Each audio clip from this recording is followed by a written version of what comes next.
The worst thing about the United States is that there is always hope for it.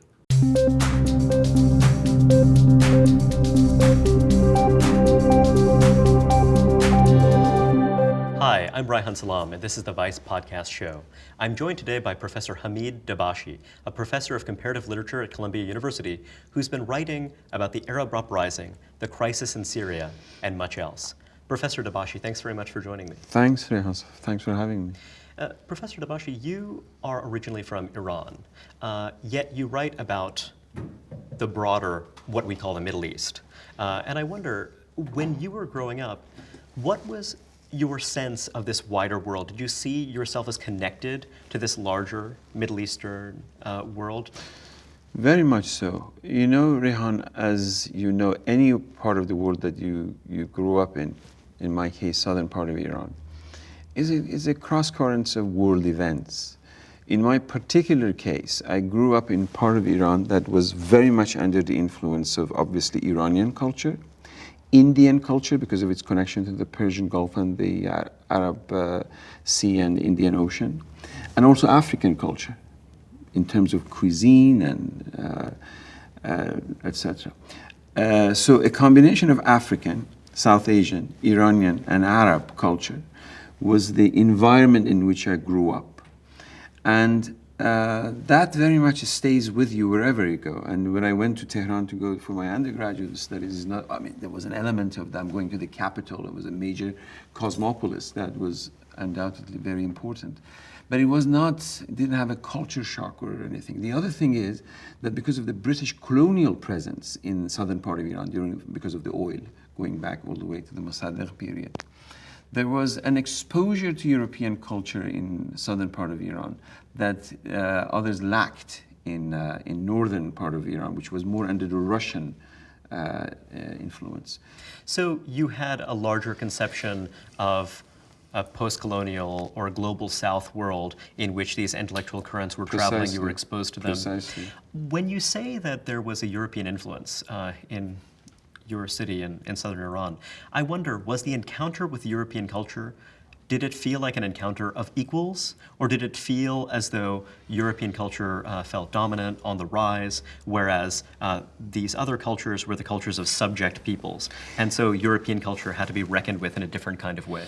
Not really. It was not from a position of weakness, because we were in Iran, and to this day we are, very historically conscious of our own imperial history that goes back all the way to the Achaemenids and comes all the way to the 7th century with the Muslim invasion of the 7th century. And integral, part and parcel of the Islamic civilization, beginning with the Umayyads all the way to the Abbasids, but as the Persian component of the Islamic civilization. As you know, very soon the eastern part of the Islamic empire begins to become predominantly Persian in language and culture, beginning with the Ghaznavis and the Seljuqids, all the way to Mongol Empire. The lingua franca of Mongol Empire, which was the largest empire that the world had ever seen, was Persian. That is, most of the sources in history of the Mongol Empire are in Persian. And then all the way coming down to the formation of Mughal Empire in India, which, as you know, just before the British colonialism was again predominantly Persian, you feel connected to succession of multiple imperial contexts, production of language and literature and art and architecture, you name it. So, and then as a result, the rise of European empire is immediately put into a historical context that this is not a Fukuyama end of history, it's just part of a history. So my living in New York in the heart of this empire is not very different from other people like me who have lived in India or in Baghdad or in Damascus or in Istanbul, in other parts of... So you see it as a part of a larger cycle of rise and decay. Exactly. That is ongoing, continuous. Exactly. I do wonder, so given that Iran had never been formally conquered by a European power, if that had led to some different political sensibility as opposed to other post-colonial societies that had emerged, that had become independent, having been under the direct authority of other powers? So you're correct that yes, Iran was not colonized the way, say, Egypt was with Napoleon, or India was by the British, or Algeria was by the French. But nevertheless, it was very much in the shadow of colonial experiences. So it is a liminal space in terms of post-colonial history. It's a liminal space that you both are part of the colonial context, and yet the element of anti-colonial nationalism, third world socialism, and militant Islamism, the formation of three major ideological forces that resist imperialism, is very much evident in Iran of the last 200 years. You've expressed great optimism about the Arab Spring, about the various uprisings that have occurred across the region. Yet, the 1979 Iranian Revolution was also a moment that led to great optimism among intellectuals across the political spectrum, particularly on the left side of the political spectrum, as a potential site of liberation and something that might lead to larger changes, greater democratization in the region. And yet, it's not entirely clear that that was the ultimate result, either in Iran or in the broader region. So I wonder, when you think about those two moments, 1979 versus 2010 and what's followed, what do you see as the contrasts? First of all, the comparison you make is very natural. But, I mean, I was around and I was thinking and I was writing as I continue to be under both circumstances. Iranian Revolution just was one revolution. Happened in Iran. It's a major country, but it was one country. But the Arab revolutions are transnational. I mean, they're happening from Morocco in various ways. From Morocco to Syria, from Turkey. I mean, who would think that in Turkey would have around the Istiqlal uprising, all the way to Yemen, and then with variations in Iran and in Iraq. The transnational disposition of this particular sorts of revolutions, that they begin to feed on each other, and as soon as counter-revolutionary forces want to control it in one place, it sort of pops up in another. And there are different political cultures. The way it unfolds in Tunisia is different than in Egypt, is different than in Syria, different in Bahrain. And each one of them is like a jigsaw puzzle or like a chess game, that as soon as you move one figure, then it affects the entirety of the configuration. So it has proven far more difficult to contain. Very much so. But I mean, your question, why is it that I'm so and I continue to be optimistic, despite the carnage, despite the coup in Egypt, despite the suppression in Bahrain, despite the fact that Saudi Arabia just marched into Bahrain and suppressed the democratic uprisings, and the horrid situation in Syria. In my book on the Arab Spring, I make a distinction between total revolution and open-ended revolution. In fact, I do a critique of total revolution. Overnight, the state will fall, hammer and sickle will go up, and all would be hunky-dory. That kind of conception of a revolution, in my judgment, is part of the grand narratives of history that certainly in our part of the world has lost legitimacy of one grand narrative that will come and emancipate. I, as a result, opt for and cultivate the theoretical foundation of what I call open-ended revolution. Revolution not as a Homeric epic with a Gandhi or a Nehru or a Gamal Abdel Nasser or a Mossadegh coming and leading. And a discrete endpoint. Exactly. But revolution more as a kind of a Bakhtinian novel.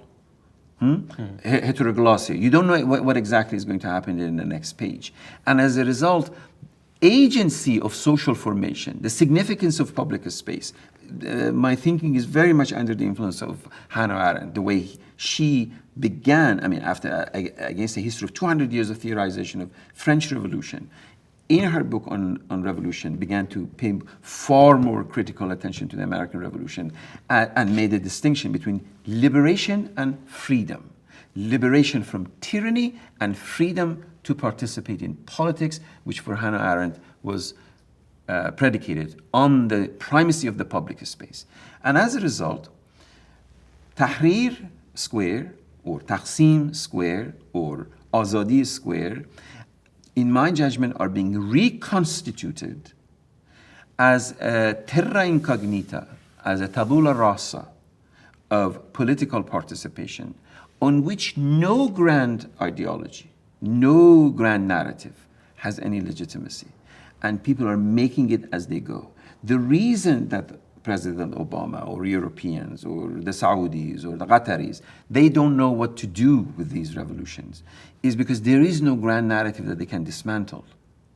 Well, one anxiety is that in a society built around permanent insurrection, permanent instability, this is not necessarily a very attractive society in which to live. The idea of pervasive fear, the idea that property rights or other rights might not be solid, but rather might melt into air. The open-ended revolution that you describe, I see how that might seem like an attractive alternative to rigid total revolution along some dimensions. Yet along other dimensions, you can see why one might simply crave stability in which to build a life. No doubt, no doubt. In the short run, this is going to be messy, is going to be confusing, is going to be destabilizing. The American interest in the region is stabilization, and now is complete chaos. And arguably also the interest of the civilian population of Syria. No, absolutely. Yeah. And what I think has happened over the past 2 or 3 years, first of all, theoretically, public space for me is not just a romantic notion of public space. Public space eventually and inevitably will transform into, in my formulation and thinking, 3 modes of Tocquevillian voluntary associations. For me, given the history of the region, first and foremost is independent labor unions. Second is women's rights organizations. And third is the student assemblies. The transmutation and institutionalization of public space into labor unions and women's rights organizations and student assemblies begins to build the element of social cohesion and continuity from ground up. Precisely for that reason, the ruling regimes, even after Mubarak or potentially after Assad or anybody, they're far more concerned about these social formations rather than grand ideologies of one sort or another. So, in response to your question, yes. In the short run, and in fact, Zizek, in one of his comments about these revolutions, said so, that in the short run, this is destabilizing, is disappointing. People will just get tired of going to demonstrations and not knowing what is happening tomorrow. But at the same time, in my opinion, between a total chaos and a total restoration of Ancien Régime, we will have in the main body of the social movement, as we are seeing it, the formation of these voluntary associations that will secure the continuity of the revolutionary thinking. But you have to know... That sounds as though you believe that these Arab uprisings will eventually evolve into bourgeois revolutions that will lead to societies in which you have an independent civil society. There is a profound element of bourgeois forces in this, and neoliberal thinking. There is no doubt about that. I mean, the world economy hasn't changed, the globalization hasn't changed. These are part and parcel of the same phenomenon. But at the same time, for me, the continuity of the revolutionary thinking is contingent on the formation of the labor unions that inevitably will come into conflict with neoliberalism. And as a result, historically, in my way of thinking, from the clash between the labor class and the neoliberal economies, institutions of democracy will emerge, not just the labor class to assert its power and interest and so forth, but historically, what we have had in our part of the world is ideas of democracy are wonderful, but the social and political and economic that can basis undergird democracy have been absent. Well, so one thing I find interesting is that you identify as a man of the political left, and the Arab Spring has been a moment, certainly among Western publics, during which there's been a lot of scrambling in terms of how we understand these uprisings. So when you think about those who are referred to as neoconservatives in American public life, a very diverse group, maybe not even a group that ought to be characterized as a single stream, but just to use that term for our purposes, people who have advocated the idea of more broadly representative or democratic governments in the region. And yet you see a cleavage among some neoconservatives, with some saying that, look, even if you have Islamist regimes that emerge, if they're democratically elected, we should forgive or sort of should not necessarily object to the fact that these will oftentimes be anti-American, anti-Zionist regimes because this is part of a healthy political reordering. Whereas you have other people who would identify as neoconservatives who say that no, these are deeply illiberal regimes, that's problematic. And similarly, you see divides on the left, cleavages on the left in terms of how to interpret these political movements. So it seems as though these categories of right and left, and you've written about this as well, don't seem to give us very good guidance in how to understand these political developments. You're absolutely correct. You're absolutely correct. So I mean, when, for example, in your writing about Iran, you've spoken positively of the Green Revolution, and of course, many critics of the Iranian regime, including Americans of a hawkish inclination who oppose the idea of an Iranian nuclear weapon, etc., were also praising this regime. So I mean, did that put you in an awkward position to find yourself with? Yes, and see, I advocate and I still advocate the Green movement because I saw it as the transmutation of staunch ideological revolution into a civil rights movement, and I've called it a civil rights movement.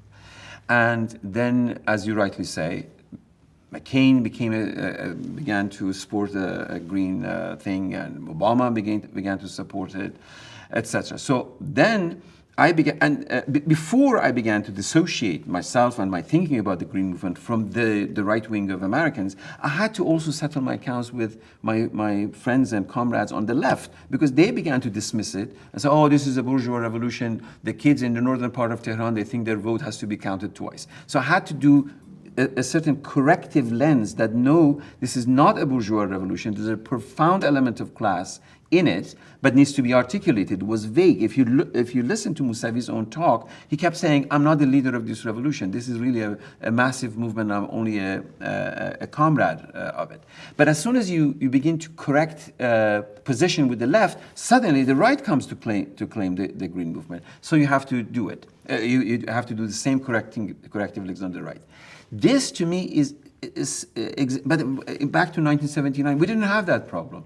We knew exactly what the revolution back in 1979 was, and solidarity with it was not confusing. But here, because the old categories are falling, and because we're facing, I mean, we're back in 1848 when Marx was writing about the revolution. When the Paris Commune happens, Marx has to rethink his conception of the revolution. So if you say between Communist Manifesto and the 18 Brumaire, you see how Marx begins to adjust. So we have a historical antecedent of how massive social movement revolutions that happen, you have to be more agile in your critical thinking rather than dogmatic.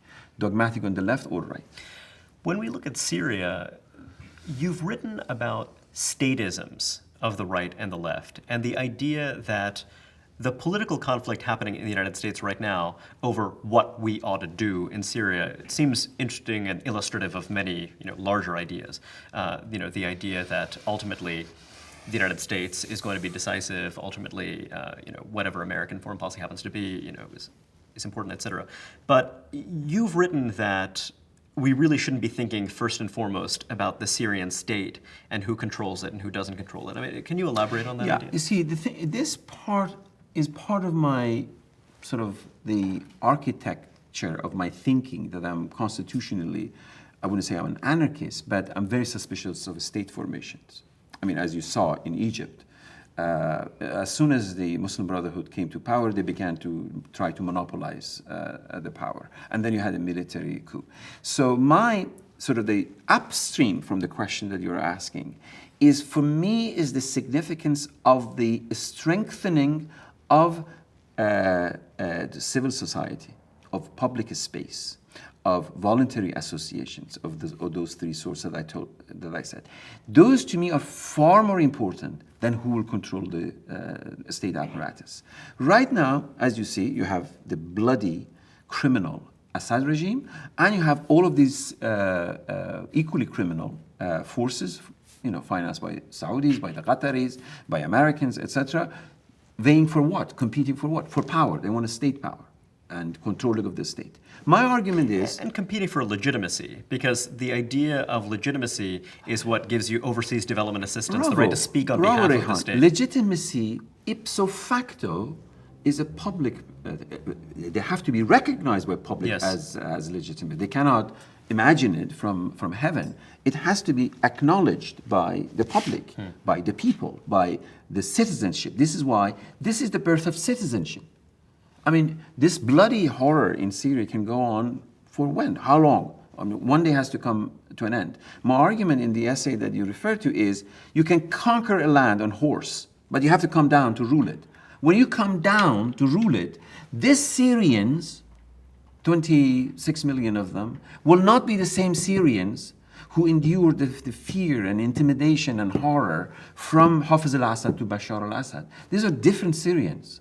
This is a different conception of rights of citizenship. Though much presumably depends on how the conflict unfolds. For example, if the conflict unfolds for long enough and is sufficiently traumatic, one can imagine a scenario in which the Syrian public would welcome another authoritarian regime if it frees the population from the violence and the depredations of this lawless period. Listen, right now as we speak, there are 6 million Syrians who have been dislocated, 2 million out of their country.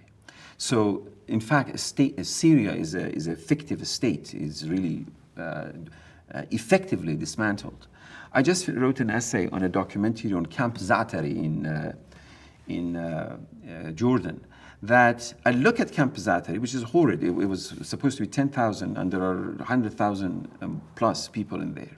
That I look at that Camp Zaatari, and I see the future cosmopolis there. Because you don't have, Egypt is a different story, because Egypt, you have 80 million population, and your point is absolutely correct. People want to have a stability, continuity, daily bread, daily jobs, etc.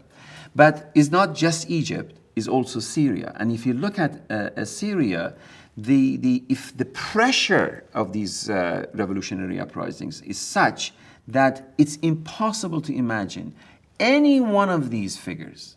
I mean, Morsi was providing a modicum of a stability for the society. Look at the June 30th demonstration in Cairo. I mean, I don't want to haggle numbers because people are haggling numbers. But the fact is that millions of Egyptians, a year after Sisi was in power and was doing damnedest that he could to bring stability and so forth, millions of Egyptians were out in the streets demonstrating against Sisi. The fact against Morsi. The fact that the army and Sisi took advantage of that and has its own agenda is a different story. But my point is that even in most populated, if you look at the region, the three most significant countries are really Egypt, Iran, and Turkey.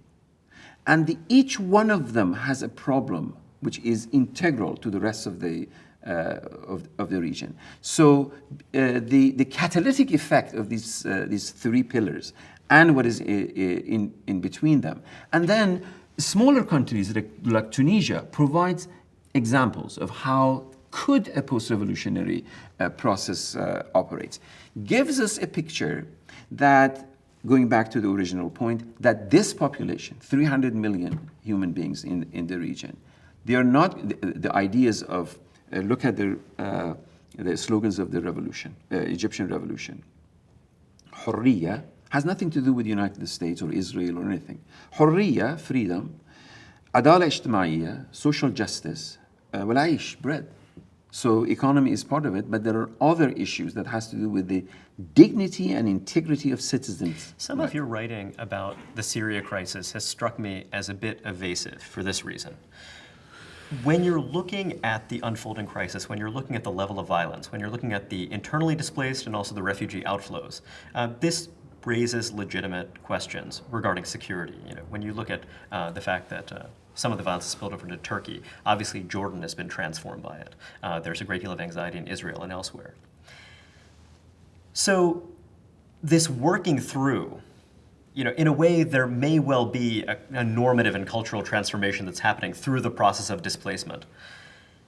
But it seems understandable to me that people are asking, well, what is to be done, what can be done on behalf of this population, and not, again, not purely in a generous, purely altruistic sense, but also how do we contain this chaos from spreading throughout the region and causing greater dislocation elsewhere. And so that leaves us with a question, well, who is going to do what, kind of what role should the United States play, et cetera. And it seems that, some of your position is that, well, a pox on both their houses position. So, it certainly seems that the Iranians are supporting the Assad regime. There are various other regimes that are as well, either directly or indirectly. And, the U.S., like many other countries, is struggling to think through how do we make sense of this opposition? How do we restore stability somehow, some healthy, constructive way? I don't think, at least in my own thinking, I'm evasive. I mean, I think that I swing between two modes of thinking about the region. One is historical, and as a result, inevitably theoretical, speculative, and one is day-to-day events. A massacre happens in Syria. Innocent people are gassed. I immediately, the most recent piece that I wrote, I immediately take a position. I hold Bashar al-Assad, I just wrote, responsible for this mass murder. If he did it, he did it by commission. If he did not do it, he failed as a head of a state to protect his citizen, that is by omission. So it's not that I'm wishy-washy that, well, maybe he did it or maybe he did it. I make a point, immediately come to the sort of cut to the chase. What is the issue? We have had innocent people gassed and killed, and I hold Bashar al-Assad responsible. This doesn't mean that I'm not aware of what the Russians are doing, what the Iranians are doing, what the Saudis are doing, the Qataris, the Israelis, the Hezbollah, etc. So I have all of this down on the table, like a chess, and I'm looking at them and see who is doing what, etc. But at the same time, as I go into the thicket of the analysis, I occasionally pull back as a sort of a cinematic metaphor, and I have a long shot. So I oscillate between long, medium, and close up.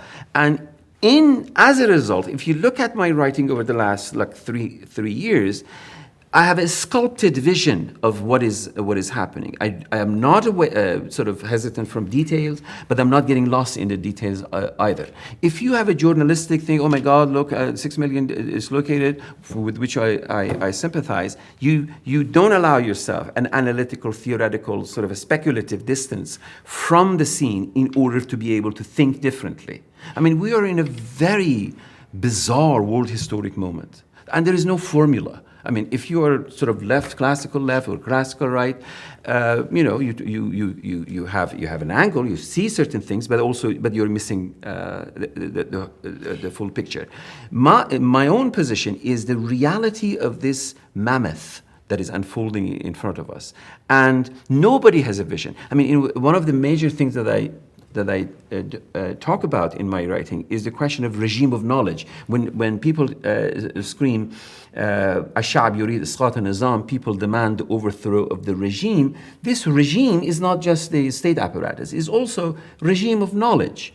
How do we know? A way of thinking. Yeah. How do we know what we know? I mean, this is also self-critical, looking at my own discipline, looking at, political science, sociology, area studies, Orientalism, all of these succession. In my book on post-Orientalism, I talk about generations and gradation of knowledge production, say from classical Orientalism of the 19th century to right now think tanks producing what I call disposable knowledge. But it's not just that kind of knowledge. Even the most conscientious sort of political scientists, we need to come up with new language. If we employ old-fashioned concepts and categories, we are in effect assimilating the realities and backward. Reproducing them. Precisely. Well, let's talk about the concept of agency. So you having been raised in Iran, but you've spent much of your life now in the United States as a close observer of U.S. political discourse, and particularly about U.S. discourse regarding this region and the exercise of power in this region.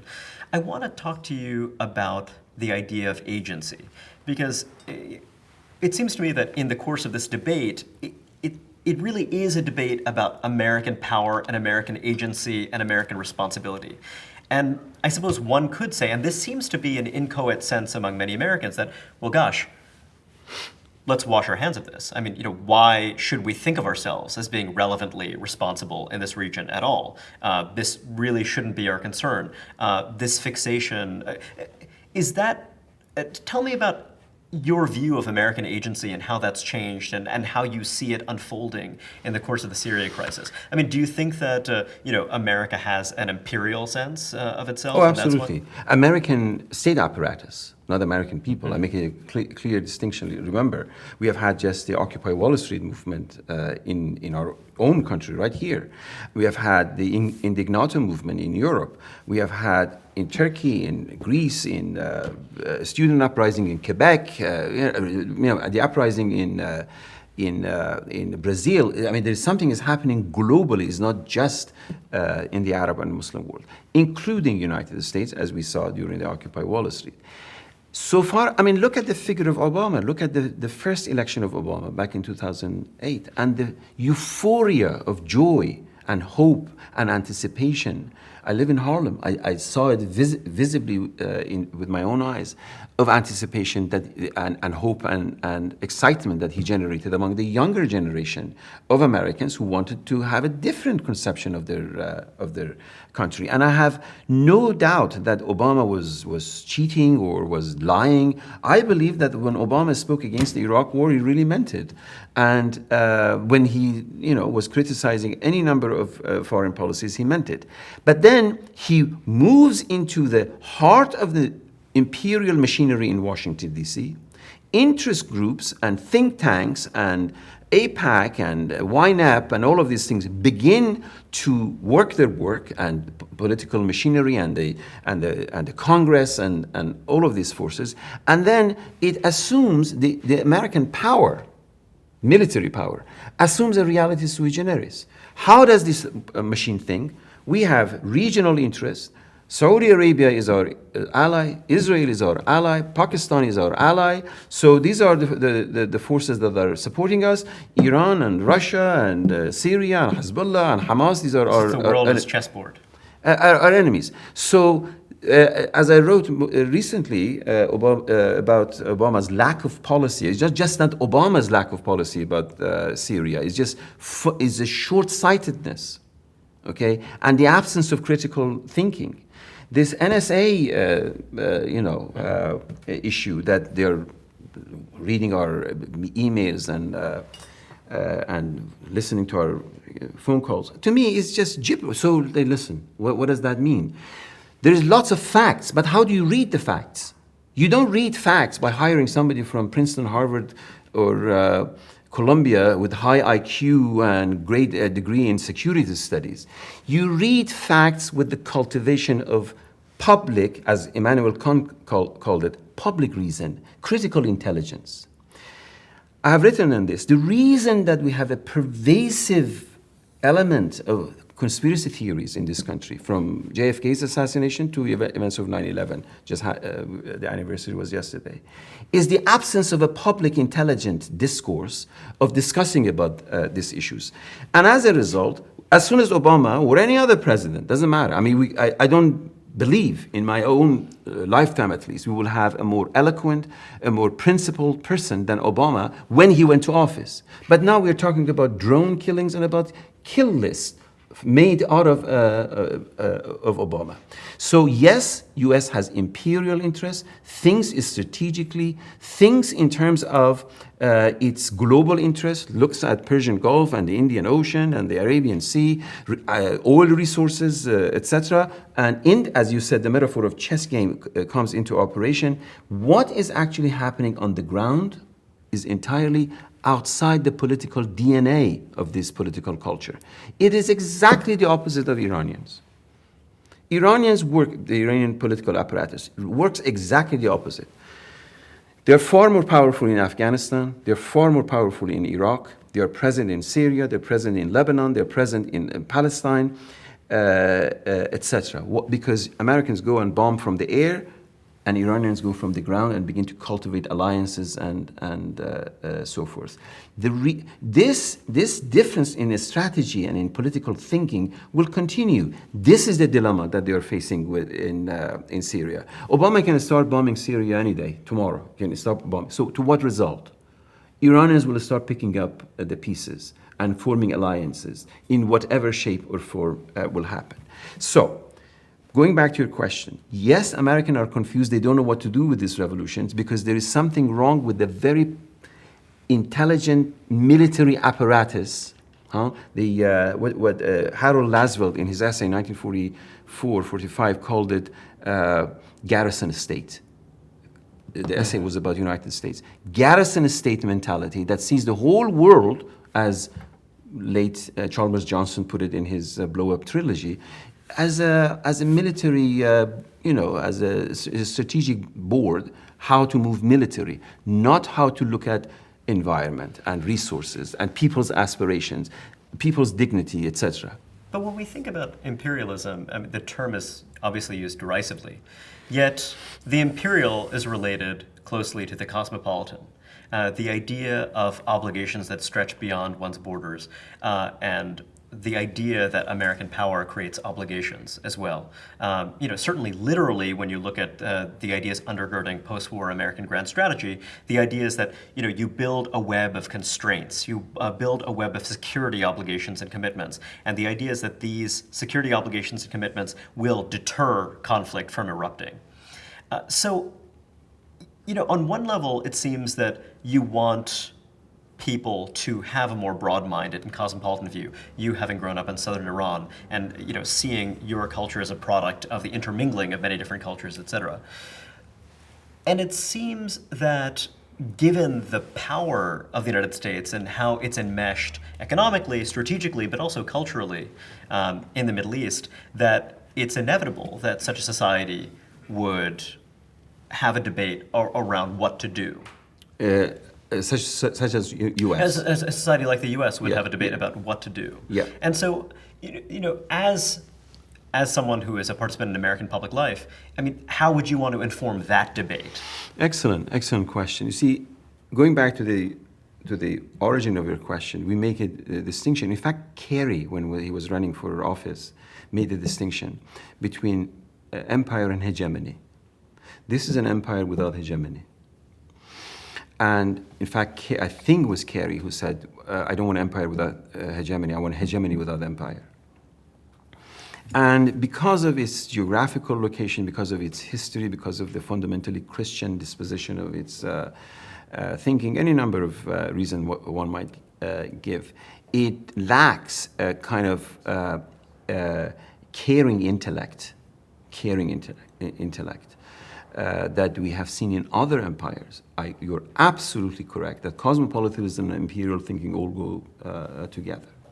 But if you look at the presence of British imperialism in India, the first, as my colleague Gaurav Viswanathan argues in Masks of Conquest, the first departments of English literature, which means the transformation of English literature into a modus operandi of humanistic thinking, begins in the aftermath of the Macaulay Act in India.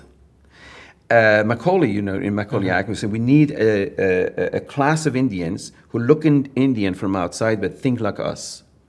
But there are all sorts of unanticipated consequences to the formation of a humanistic literary tradition from which Gandhi emerges. You see, you don't have control, or Nehru emerges. You don't have control over every hegemonic sort of move that you make.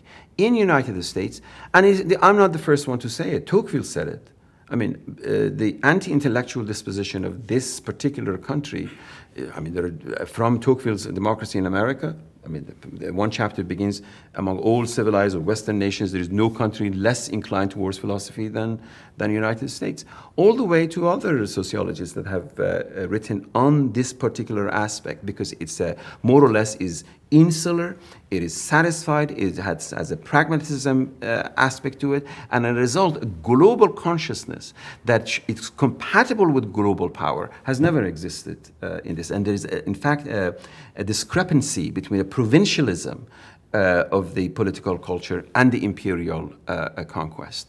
And so the will to conquer is there, but the hegemony, the imagination, the literary, cultural, etc., does not quite dovetail. We talk about American insularity and parochialism, and yet there is a way in which American popular culture has so shaped the wider world that there's a kind of dialogic interaction. Perhaps America is inward-looking and insular, yet American culture has made the world more American, or at the very least more familiar with American ideas and cultural forms. So don't you think there's been kind of a two-way trade, a kind of mutual cultural transformation? Listen, I absolutely agree. Of course, it's a dialogical.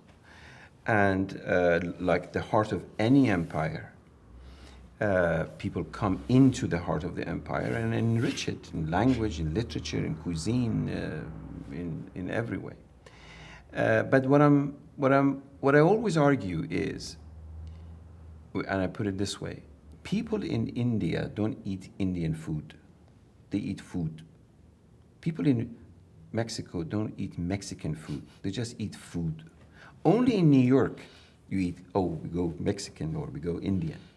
Another word, in the heart of empire, you nativized other worldly cultures. I mean, I wrote a piece, Can Non-Europeans Think? If Mozart sneezes, that's music. And I'm sure, I put it parenthetically, he sneezed very melodiously. But the most sophisticated Arabic or Indian or Persian music is ethnomusicology, ethnicized. Yes, American culture is exceedingly important, both domestically and it has a global reach and attraction, particularly to the youth. But all you need is to travel outside the United States. Go to Egypt, go to Delhi, go to anywhere in the world. And you see that there's a different world. One thing I wonder about is that when we see American power through a different lens, when we see American power as decentered, when you see the United States as one great power among many others, just this idea of a gradual shifting away from what has been a unipolar world, then suddenly the United States looks rather attractive, I think one might argue, relative to other great powers and the ways in which they exert their authority. Listen, I become a staunch pro-American the minute I leave here and somebody says something nasty about Americans. I remember when the second term that Bush was elected, a newspaper in London ran, how could 10 million people, or 50 million people so stupid? That was the caption. And my response was, really, as opposed to Blair? Blair was the God's gift to humanity so far as the intelligence is concerned. So you're right that from the outside, U.S. appeals far more attractive. And not only those who have not come here, even those who like me who live here is far more attractive. But also there is, once I wrote something that is a peculiar paradox. That the worst thing about the United States is that there is always hope for it. You follow? You can't quite give up. I mean, I wake up in the morning, I walk on my campus, in my streets, my kids go to public school, I go, and I see nothing but decency and hard work and principled people. And then suddenly something Hegelian aufgehoben happens in the state apparatus that goes around the world and starts shooting from the hip, as if they don't have identical hopes, aspirations, and expectations. Professor, so I attribute it. Sorry to interrupt. No. I attribute it to the nature of power. It is the nature of the power, and it's not American. Chinese could be doing the same. Russians, Iranians, whatever. Professor Dabashi, what is postcolonialism? Postcolonialism is a mode of knowledge and ideology and political action production, which is contingent on the phenomenon called colonialism. Colonialism in the sense of 19th and 20th century European colonization, which was generated by the engine of capitalism. That is not just any territorial conquest, it's a territorial conquest by virtue of the engine of production that is contingent on capital, labor, and market. And the logic of capital, labor, and market requires cheap labor, cheap raw material, expanded market. That's how it works. And because local production here in Brooklyn or anywhere is not sufficient, ipso facto, the moment that Adam Smith wrote Wealth of Nation, wealth was not national. Wealth was already transnational. So by the end of postcolonialism, my point is that in the period of globalization, that thinkers like Hart and Negri talk about, no longer we talk of imperialism, but the condition of empire. I don't completely agree with it, but that's a good way of thinking. The modes of ideological resistances to that kind of colonialism have exhausted their possibilities. This is what I mean as the subtitle of The End of Postcolonialism. That yes, if you look at the history of the region over the last 200 years, you have had you have had two things. The dismantling of the Ottoman Empire, the most important empire prior to European imperialism. So that is crumbling itself. And then you have European interest in the aftermath of, say, Crimean War or some such date. And resistances to that imperial domination colonialism assumes invariably three different ideological formations: militant Islamism, anti-colonial nationalism, third world socialism. And they have had, I don't dismiss them, at certain periods they have been extremely provocative, attractive.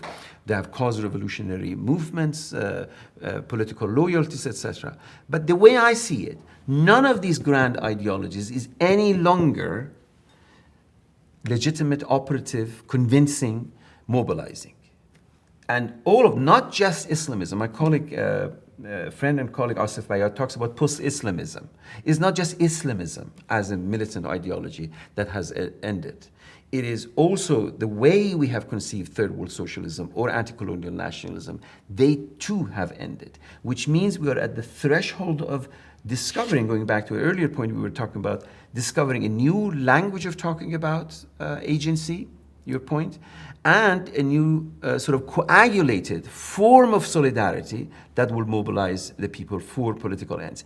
To me, because at this stage, I might be wrong later, at this stage, I don't see the rise of any ideology convincing enough for political mobilization. I look at the transformation of the public space into three forms of voluntary associations as the modus operandi of resistance to two things: both potential tyranny of the state, which would inevitably happen, and imperial intervention. Professor Dabashi, thank you very much for joining me. I really appreciate it. Absolutely my pleasure. We should do this more.